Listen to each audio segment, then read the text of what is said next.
Fala pessoal, tudo bem com vocês? Meu nome é Matheus e eu vou estar responsável por uma das frentes de física aqui do cursinho, certo?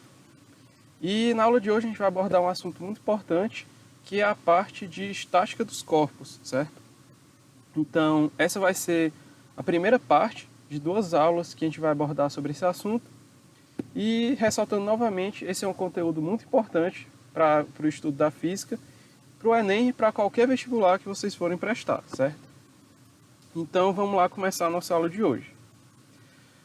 Bom, começando pela definição básica de estática, certo? A estática é basicamente o estudo do equilíbrio estático de corpos. Como assim equilíbrio estático?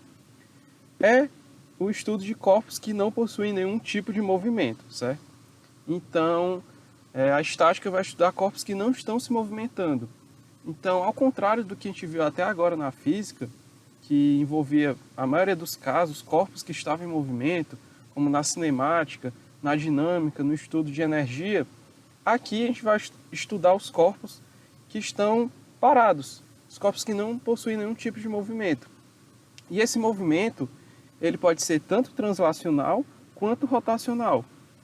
E qual é a diferença entre esses dois tipos de movimento? Bom, o translacional é aquele tipo de movimento que a gente parte de um ponto e chega a outro.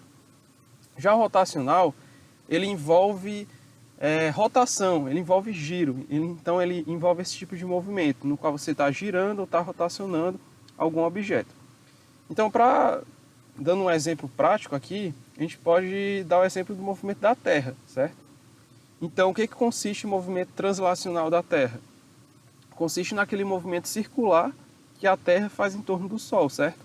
Então ela parte de um ponto e chega a outro na trajetória circular que ela faz em torno do Sol, certo? Já o movimento rotacional da Terra envolve o giro da Terra em torno do seu próprio eixo, certo? Então essa é mais ou menos a diferença, um exemplo prático para vocês entenderem de fato o que é movimento translacional e o que é movimento rotacional, certo? Bom, um conceito que é muito importante vocês dominarem também para entender a estática é a diferença entre ponto material e corpo extenso, certo? Então é essencial que vocês saibam a diferença entre esses dois tipos de corpos para entender bem a estática, certo? Então, começando pelo ponto material. O que é esse ponto material? É basicamente um corpo que eu posso considerar ele suficientemente pequeno para considerá-lo um ponto, certo? Então é um corpo que eu posso trabalhar como se ele fosse um ponto, certo? E o equilíbrio dele ocorre quando ele encontra-se em repouso ou em movimento retilíneo uniforme em relação ao referencial. Então, só para recapitular aqui, repouso, quando a minha velocidade é igual a zero, e movimento retilíneo uniforme, quando o corpo ele está a uma velocidade constante, certo? Ao longo da trajetória. Certo? Então, ponto material, eu posso considerá-lo um ponto, certo? Já o corpo extenso, como o próprio nome já sugere, é um corpo que eu tenho que considerar todas as suas dimensões originais. Eu não posso desprezar nenhuma dessas suas dimensões e considerar alguma delas um ponto. Não. Eu tenho que considerar todas as dimensões do corpo, certo? E para esse tipo de corpo estar em equilíbrio, eu preciso que haja o equilíbrio translacional e o equilíbrio rotacional. Ou seja, o corpo ele não pode nem estar tendo algum tipo de aceleração, certo? Ele tem que estar em repouso, movimento translacional, e ele não pode estar rotacionando, ele não pode estar girando, certo? Ele tem que estar em equilíbrio rotacional. Beleza, gente? Então é muito importante que vocês tenham esse conceito bem consolidado na cabeça de vocês, certo? De ponto material e corpo extenso. Então aqui, a gente tem um exemplo de ponto material e corpo extenso. No ponto material aqui, a gente tem uma pessoa, certo? Se equilibrando em uma corda. Aí você vai pensar, bom, essa pessoa não é tão pequena assim. Também concordo com vocês. Mas aqui a questão é que se eu substituísse essa pessoa, por exemplo, por uma pedra bem pequenininha, mas da mesma massa que essa pessoa, não ia fazer diferença nenhuma no meu problema, certo? Então é só pensar, se eu substituir esse objeto por um objeto bem menor, mas com a mesma massa, vai fazer diferença no problema? Se não fizer, eu posso considerar esse corpo como um ponto material, certo? Posso trabalhar como se ele fosse um ponto ali, beleza? Mesma massa que essa pessoa, não ia fazer diferença nenhuma no meu problema, certo? Então é só pensar, se eu substituir esse objeto por um objeto bem menor, como um movimento rotacional, que é basicamente o princípio de funcionamento aí da gangorra, certo? Além disso, a depender das dimensões da gangorra e da posição na qual eu coloco o meu peso na gangorra, isso pode alterar completamente o meu problema, certo? Então, por essas razões, eu posso considerar a gangorra um corpo extenso, porque as dimensões aqui elas são relevantes no problema, beleza? Bom, agora a gente vai entender quais são as condições para que haja equilíbrio estático nesses dois tipos de corpos, certo? Então, já adiantando, as condições são diferentes para o corpo material e para o corpo extenso, certo? Para o ponto material, a gente vai ter que cumprir apenas uma condição, e no corpo extenso a gente vai ter duas condições, beleza?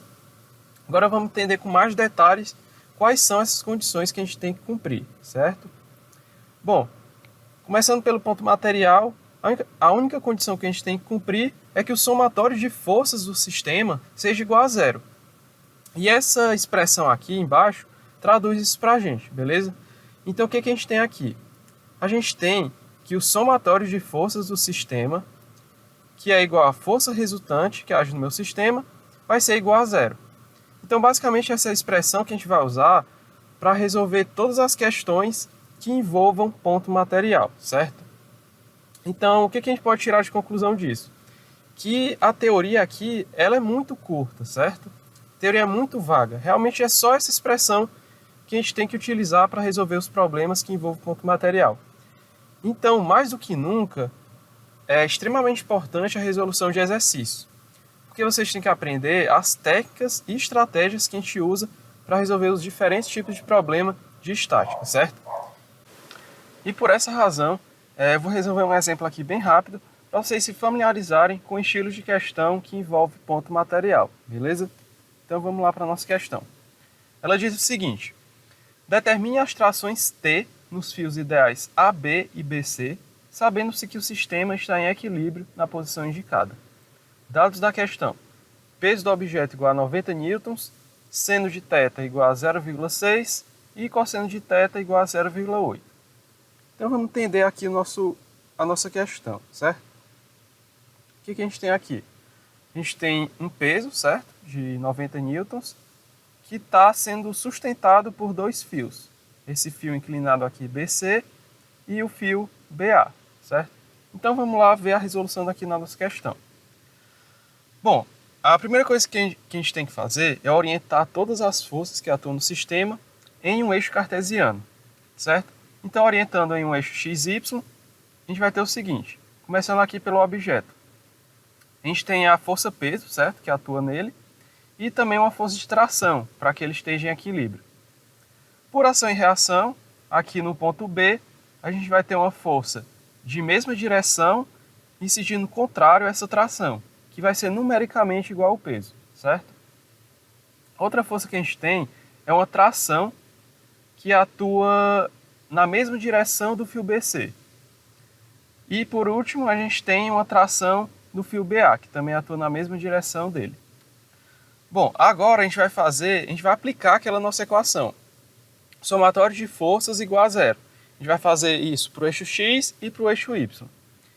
Então, começando pelo eixo X, a gente vai ter o seguinte. Quais são as forças que atuam aqui no meu eixo X? A primeira delas vai ser TBA, que vai ser a tração no fio BA. A outra força vai ser a componente X da tração BC, certo? Então, vai ser essa componente aqui, e ela vai ser TBC vezes cosseno de θ, que colado em θ, cosseno de θ, certo? Então, igualando essas forças, para que minha força resultante seja igual a zero, eu tenho o seguinte, TBA igual a TBC vezes cosseno de θ. Cosseno de θ foi dado na questão, então eu fico com TBA igual a TBC vezes 0,8. Bom, vamos fazer a mesma coisa agora para o eixo Y. quais são as forças que atuam no eixo Y? É essa tração aqui, que é numericamente igual ao peso, certo?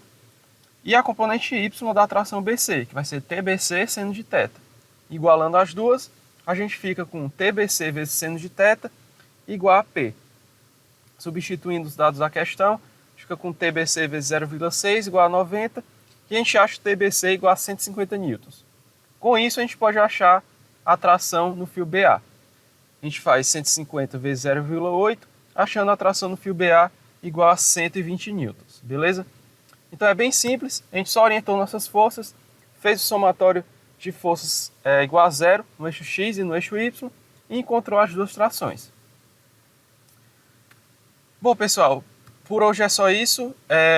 Muito obrigado pela atenção de vocês, bons estudos, não esqueçam de dar like no vídeo, se inscrever no canal e até a próxima, galera. Valeu!